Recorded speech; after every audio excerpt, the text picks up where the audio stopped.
তো বস চলে এসেছি নতুন ভিডিও নিয়ে। আজকে এই ভিডিওতে প্রজাপতি 2 সিনেমাটা নিয়ে কথা বলবো।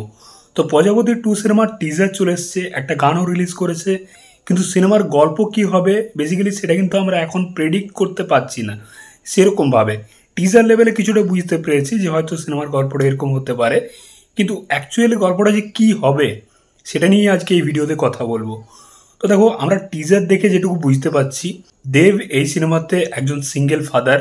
সে সিঙ্গেল ফাদার হয়ে তার মেয়েকে মানুষ করতে চায়, নিজের মতো করে মানুষ করতে চায়, এবং সে লন্ডনে থাকে, রেস্তোরাঁ চালায়, নিজের শেফ, রান্না করতে খুব ভালোবাসে এই ক্যারেক্টারটা। এবং তার রেস্তোরাঁতে একটি মেয়ে থাকে, যে ক্যারেক্টারটা হচ্ছে জ্যোতির্ময়ী কুণ্ডু, যে এই সিনেমার আরেকটা নায়িকা। এবার তার বাবা মা মানে দেবের বাবা মা তারা কলকাতাতে থাকে, মিঠুন চক্রবর্তী এবং শকুন্তলা বড়ুয়া।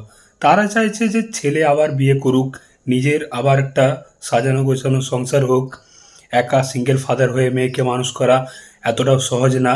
তো তারাও চেষ্টা করছে ছেলের বিয়ে দেওয়ার জন্য, কিন্তু ছেলে বিয়ে করতে চাইছে না।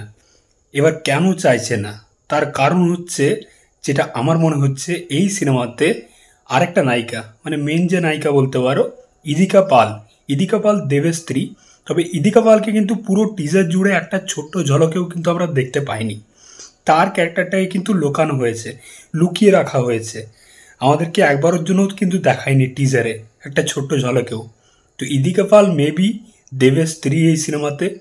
এবার প্রেগনেন্সির টাইমে হয়তো এই ক্যারেক্টারটা মারা যাচ্ছে, কারণ হাসপাতালে দেখবে একটা সিন রয়েছে যেখানে দেব হাসপাতালের বাইরে বসে মানে নার্সিংহোমের বাইরে বসে আর কি কাঁদছে, দেবের ক্যারেক্টারটা।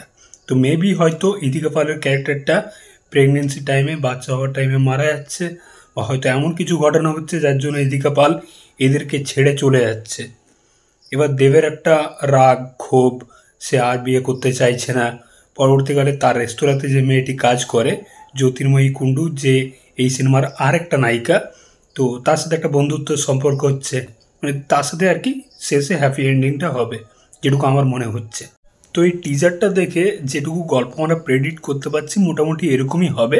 তবে সিনেমাটা কিন্তু খুব ইমোশনাল হতে চলেছে, খুবই ইমোশনাল।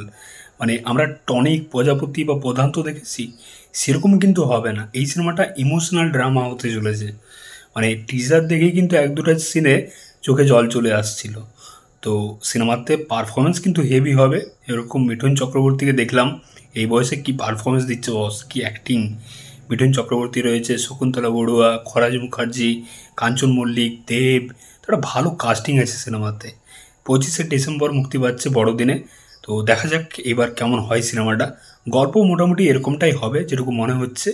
তোমাদের কি মনে হয়, গল্প কি এরকম হতে পারে, নাকি অন্য কোনো গল্প তোমাদের মনে হচ্ছে সিনেমার?